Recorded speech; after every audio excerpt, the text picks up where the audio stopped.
Home guard in charge উত্তম রায়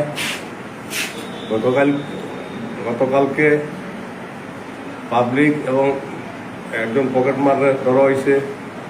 পকেটমার এবং headache principal অফিসে নিয়ে জমা দেয়। তারপরে প্রিন্সিপাল অফিস থেকে আমার এখানে তারা জমা দেয়।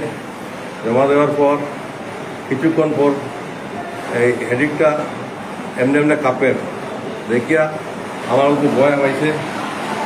আমি দুমপুর থানা রেলসির লোকে মিলিয়া আমি তারে সারতে বাধ্য হয়েছি। পরে যখন প্রিন্সিপাল অফিস থেকে আমার এখানে চাপ আসে, তারপর আমি তারে যেতে বাইরেছি। বাইরিয়া রাত্রে 11টার সময় তারে ধরতে সক্ষম হয়েছি। তারপর আপনি তারে কিছু করছেন ধরার পরে? না, আমরা কিছু মারামারি না তারে থানার সমঝাই দিছে। থানার সমঝাইছি।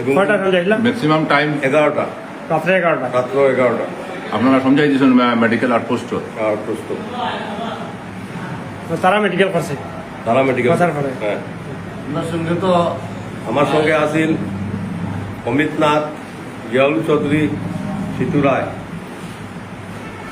আর শিকুরা থানার একজন এসআই স্যার আসলা সিং স্যার। ধন্যবাদ। ধন্যবাদ মেডিকেল হোম কার্ডের ইনচার্জ সিতু রায় না তোমরা উত্তম রায়। আপনার মূল্যবান বক্তব্য তুলে ধরার জন্য অসংখ্য ধন্যবাদ।